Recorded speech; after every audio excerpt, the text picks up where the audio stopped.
that somebody is Jack. And Jack is going to give us a story today on how bondholders are getting absolutely wiped out right now. Jack, please take us away. Yeah, check out this building, guys. What you're looking at here is 1740 Broadway in New York City. Fun fact of this building, you ever heard the song Moni Moni by, what was the guy's name? Tommy James and the Shondells in the 1950s? I'm a child of the 80s, so Moni Moni is now and forever will be a Billy Idol song. But Moni Moni is based on this building. This was originally built in the 50s. It was the Mutual of New York, hence Moni Building. And Tommy James looked out the view of his apartment and saw the big red letters Mutual of New York, and he wrote the song Moni Moni about it. Now this building, or at least up until a few days ago, this building was owned by Blackstone. Blackstone, the largest private equity fund in the U.S. Funny thing about Blackstone, 2 years ago, more than 2 years ago, they decided they didn't want to pay for this building anymore. They stopped paying the debt. They bought this building in, I believe it was 2014. They paid over $600 million for the building. I lost my place in my notes. Here we go. Yep, over $600 million they paid for the building. They took out a $308 million commercial mortgage against this building. And they stopped making the payments in 2022 because this is happening all over the country. When commercial building owners decide that their buildings are no longer worth what they owe on them, they just stop paying. They don't necessarily foreclose. They don't necessarily default. They're just like, I'm not going to pay anymore. And because of the way debt in commercial real estate is structured, the only thing the lenders can do is take the building back. These are non-recourse loans. So when these office buildings go belly up, all the lender can do is take the building. He can't go after Blackstone, who has another, $600 billion worth of other assets. You can't go after any of that other money to recover what they owe you. All you can do is take the building back. And so that just happened. And this story just broke. This was the first time this happened since the global financial crisis. This article in Bloomberg here, losses pile up in top-rated bonds backed by commercial real estate. The top bonds backed by a loan for 1740 Broadway in New York City were only repaid 74%. And that doesn't sound so bad, the 74%, until you read a little bit further here. For the first time since the financial crisis, investors in top-rated bonds backed by commercial real estate debt are getting hit with losses. Buyers of a AAA-rated portion of a $308 million note backed by the mortgage at 1740 Broadway building in Midtown Manhattan got less than 3/4 of their original investment back earlier this month after the loan was sold at a steep discount. It's the first such loss in the post-crisis era, according to Barclays. All 5 groups of lower-ranking creditors were wiped out. Now, let's talk a little bit more about the ranking of creditors. There's a pecking order to this debt. If this debt goes belly up, the AAA rated, the people who paid a little bit more for the debt, they get to eat first if it's time to pick at the bones. And then everybody below, there's an order, all the way down to the people who bought the Class F debt. They're the last ones to eat. And what happened here is when they sold this building, they only sold it for about $160 million. I have the number here. It sold $186 million, the building sold for.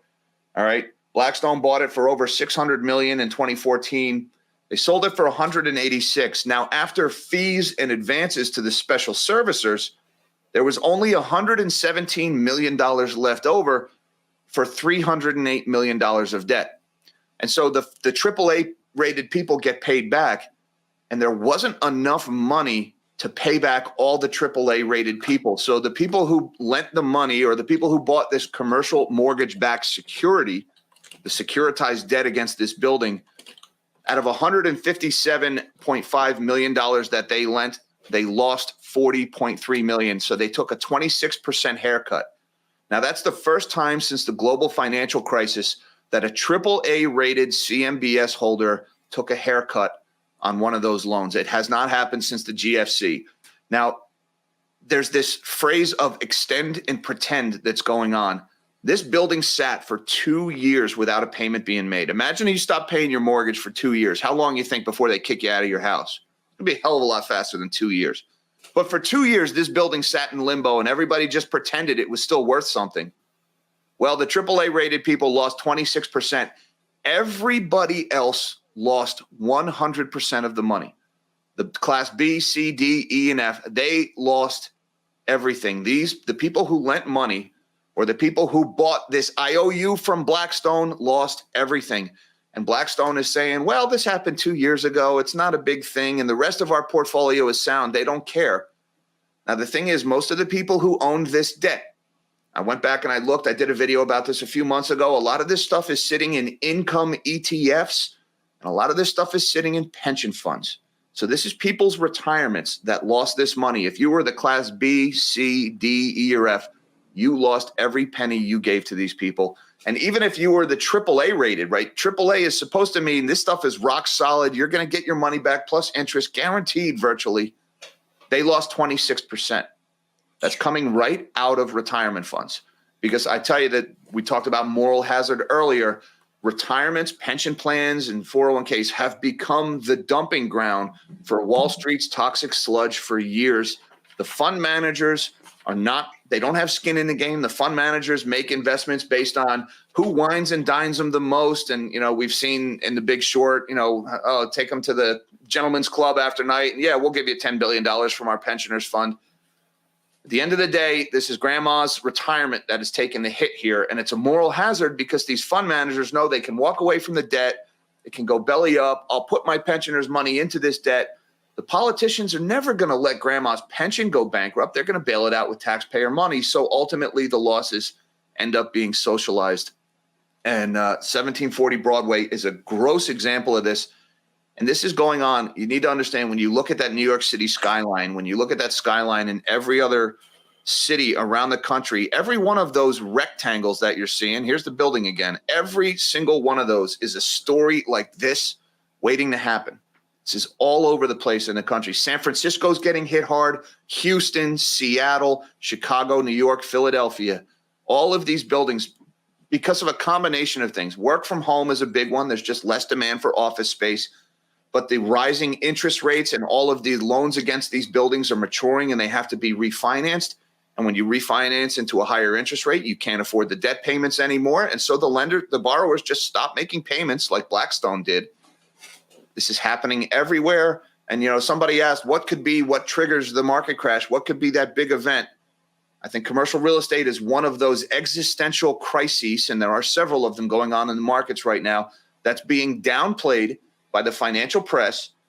And it's going to take a whole hell of a lot more than a few 25 basis point rate cuts from the Federal Reserve to correct.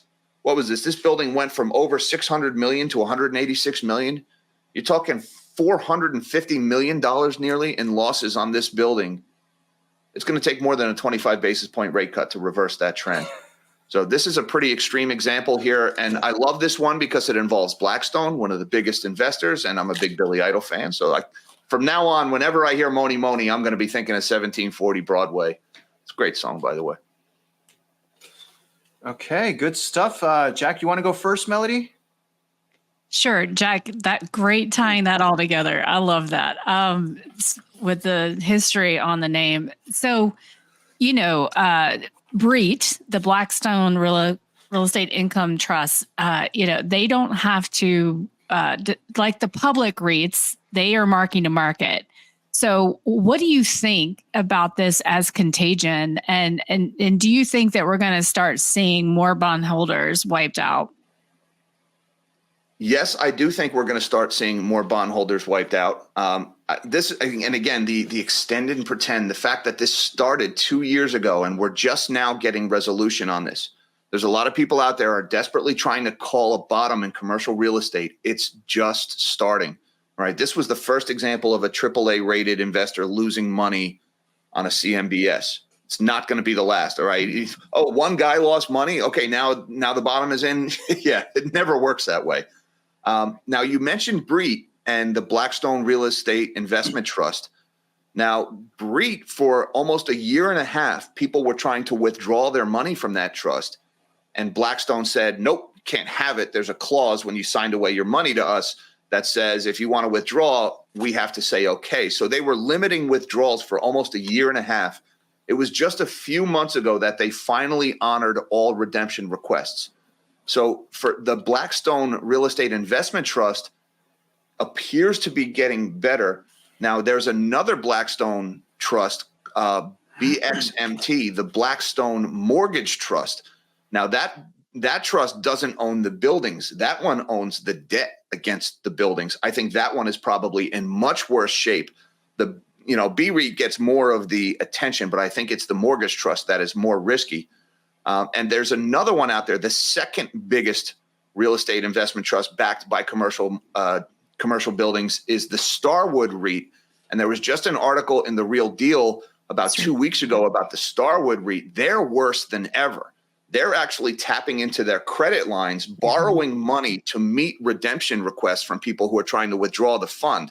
They're borrowing money to let people withdraw from the fund instead of selling the assets, because they know they'll take a big loss when they sell the assets, and they're going to run out of assets before they give everybody their money back. So they're going into debt to let people out, and they've almost exhausted their credit line. I think they were down to just a few $100 million left.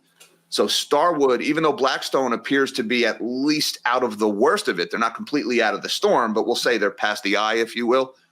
Starwood is still getting worse. So that's one to keep an eye on. And I hit a few tangents there. I'm not sure if I got to your question, but That's okay. It sucks to only have one question, Jack, because I really want to go into how we already have a retirement crisis. So the fact that people can legally take some poor couples, retired couples' money and invest that money into a toxic asset like that's losing money in CRE is really sad to me. I mean, in the fact that they don't have any recourse, they could just make risky investments and walk away with money in their pocket.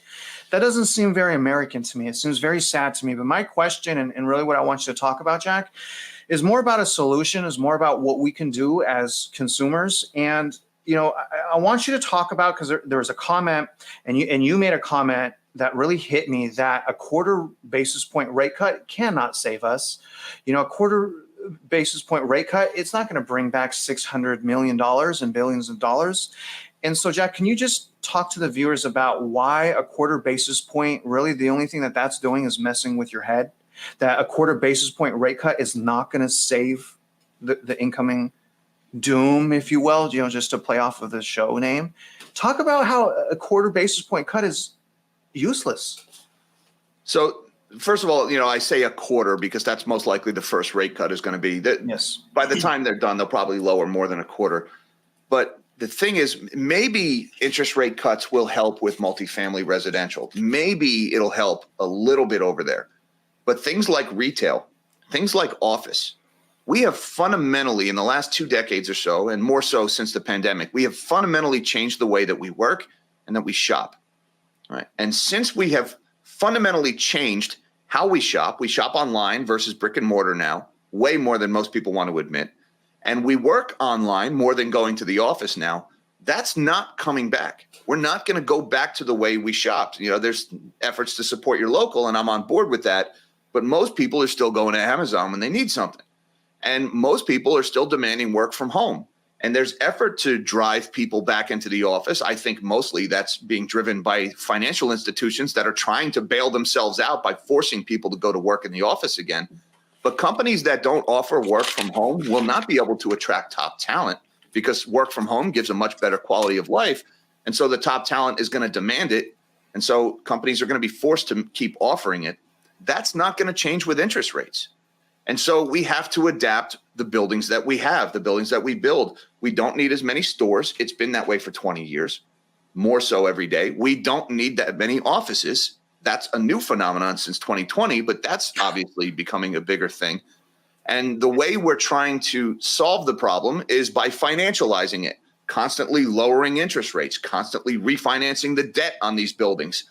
And that's why we have things like shopping malls. You go into a mall, it's still there. It was built in the 80s. You go into the mall, the lights are on, the music is playing, maybe half the stores are open, but there's no shoppers. How is this thing still here? These malls are money-losing enterprises. It's because of the bond market that those malls are still there, because the owners of these buildings constantly reach into the debt market to keep them alive, And that debt ultimately gets dumped into people's retirement plans. And the average person saving for their retirement doesn't understand that they own this crap. So you look at these office buildings and these malls, and you're like, oh my God, what a joke. Remember, you own it, guys. It's probably in your pension or your retirement fund, whether you know it or not. And that's already been done. So who's going to take the hit from this? The answer is all of us. Yeah. One thing Travis and I saw, I think at one point I'd like to make is that I believe that even if we hadn't had a COVID work from home crisis, like we had too much commercial real estate because it was part and parcel of hyper financialization. Like the thinking of the need for all of these commercial buildings, the fees, the development fees, like what Travis and I saw all over Dallas is all of these buildings that have been abandoned. I mean, these huge, office buildings. And so instead of repurposing that office building, they kind of just waited for it to die because they got more new fees to go build a fancier building. And now you've got all these structures all over these cities that, are probably not viable for anything and not addressed because we've had so little city planning. So I honestly believe, like when you walk around New York City, we don't need that commercial real estate. We never did, quite honestly, because there's so much in construction. Even now, there's huge, towers in construction in Dallas, Austin, Houston, and we have high vacancy rates. This is all about keeping this money machine going. And just for the viewers, real quick, I want to good response, Melody. I wanted to tell the viewers, because I see a couple of the comments, every one of these segments will be edited down and will be released later. So don't worry about having to watch a 2-3 hour live. But I only have one question for you, Jack. And before I ask this question, again, to the viewers, we're not financial advisors, not at all. None of us have a crystal ball. At the end of the day, you guys got to learn, grow, and make up your own mind. You cannot let other people do the thinking for you. And so now I'll ask this question, Jack. Okay, this is from G-Wan. Should I be worried? And I think this is fair, especially after what you just covered, because people want to know how to be safe. That's why everyone was freaked out during COVID. And that's why, anyways, people just want to be safe, Jack, okay? Should I be worried about my 401k? Take them out to buy gold, silver, coins, bars? I mean, Jack, if you're telling people that their retirement is going into the Guns Point Mall right down the street from my house that's collapsing, I want to know where I put my retirement money as well. Can you talk on that? So there are things I can and I can't say because I don't have that piece of paper from the government that gives me permission to tell people what to do with their savings or their retirements. All right. And they're gatekeepers. So they only give that piece of paper to people who tell them to do what they want them to do. Now, the second part of that question, when you're saying, should I take them out and buy gold and silver coins and bars? You got to be so careful. All right. I can't tell you what to do with your money, but I can tell you there are a lot of scammers out there who are preying on people who are having that very thought. There's fake bars out there. There are fake custodians. A friend of mine, Bob Coleman, is actually heavily involved in a case where they brought him in as an advisor to try to sort out this gold scheme that took people's money for retirement accounts in this fake depository. And really, the guy was just putting their money in the walls of his own house. He was stealing from them. And then, he was brought in by the court to try to sort out this mess and figure out how much money to give, what's left over to who. There's a lot of scammers out there that are preying on fears like that and impulses like that. And be careful of them because they'll try to tap into your sense of patriotism. They'll try to tap into your religion. They're salesmen. They know what people tick. They're trained to say just the right things to get you to trust them. Just be so careful there. All right. And I can't say you got to do this or you can't do that. I don't have the legal mandate to do that. I can tell you I have taken my 401k from my former day job with me, and I have put that into a custodial account, and I'm doing gold, silver, and Bitcoin in that. I didn't pull it out of the retirement account because you got penalties and taxes that, hey, you're worried about a 20% crash in the stock market. Well, if you panic and yank your money out of your 401k, you're probably going to pay more than that in fees and taxes anyway. But I definitely didn't hand it over to one of these charlatans that's trying to be like, oh, I worship the same God as you. Give me your retirement. Major red flag for me there. And I had one other thing I was going to warn about, and I can't remember. Son of a gun. Was it about the other wearing thing I would say sunscreen? is my wife's 401k. We have left that in the traditional system. That's kind of like to hedge against, my decision making. So, I'm exposed to this. There is no easy out here because of the tax structure, because of the fee structure, and because of all the dang scammers that are lined up to try to take advantage of that fear. It is a minefield, and I don't have a map to get through it, unfortunately. Okay, I think that's a great response for the question, and that's going to wrap this one up, and we'll see you guys next time.